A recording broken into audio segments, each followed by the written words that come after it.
Усны үлгэр, Силикана ба голын бурхан. Эрт цагт Африкийн Бостон улсын нэгэн тосгонд ард иргэд эв найртай аж төрөн амьдран суудаг байв.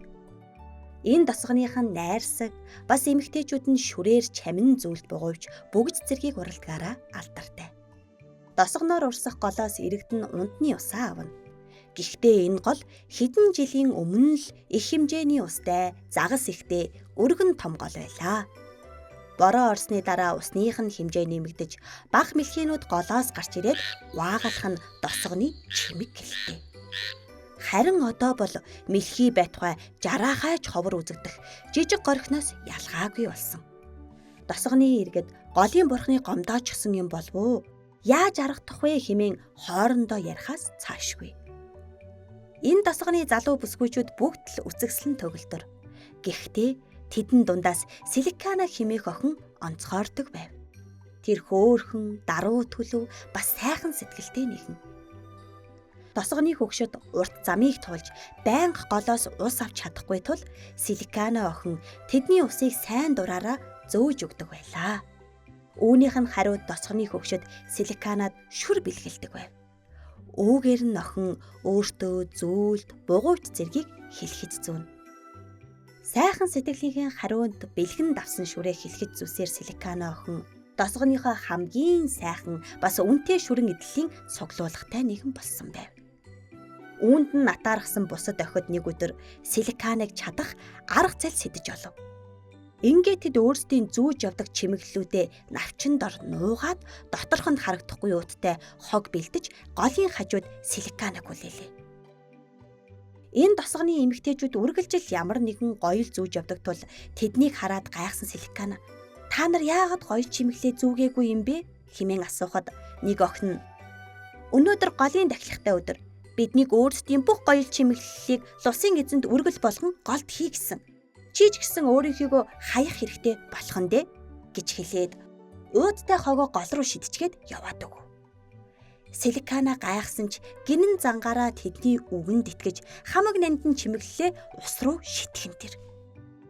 Эргээд хартал нөгөө охид навчны доороос зүйлтэй гаргаж ирээд Силиканаг шоолов.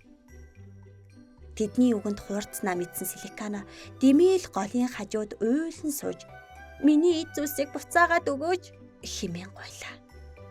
Үүнтэй бас гоё сайханд нь биш. Сайхан сэтгэлийнх нь хариуд тосгоных нь нөгсөн нандин бэлэг учраас тэр ийн харуулсжээ. Гэтэл удалгүй голын уснаас нэгэн чимээ гарав. Гайхсан Силикана чих тавин ойроос сонсвоос голын бурхан түүнийг дуудаж байх нь тэр. Голын эзний дууг сонсмогцоод өөрийн ирэхгүй ус руу яваад орчихов. Охин усан дотор ормогцоо маш олон үзэсгэлэнтэй шүрэн чимэглүүд дундаас өөрийн хайсан гоёлуудыг олж харлаа. Голын бурхан түнд "Энэ бүх шүр чинийх. Хүссэн хэмжээгээрээ эндээс ав" хэмээхэд баярлсан охин зүйлт чимэглээ хідэн давхраар нь зүгээд голын уснаас гарах гэтэл хүчтэй давлгааны улмаас хөдөлж чадахгүй байв. Ингээд охин шуналтаад яах вэ гэж бодоод өөрийнхөөсөө бусад чимэглэлийг усанд нь үлдээж голын уснаас гарч чаджээ. Силиканыг гоёлтойгоо уснаас гарч ирснийг харсан өнөөх охид нүд нь оройд ирээ гарав.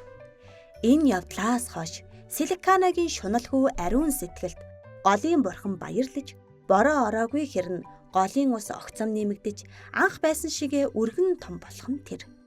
Ингээд тэр тосгоныхон ус нь элбэг санаа зовх шаардлагагүй сайхан амьдрах болжээ. Харин Силиканаг хуурч голд хог хийсэн охид голоос ус авах бүрд тэдний сав яагаад ч дүүрдэггүй болжээ. Яаж ч хичээсэн тэдний савнд заавал шавар эсвэл замаг орчихдаг байв. Охид муу санаагаа гаргаж голд хог хийснээс ийм зүйл болсныг ойлгож голыг бохирдуулалгүй ойр орчныг нь цэвэрлэж голын усанд хүндгэлтэй талархалтай хандах болсон байна. Ингээд 2 жил орчмын дараа голын бурхан тэдгээр охтыг уужилж охтын савч буцаад усаар дүүрдэг болсон гэдэг.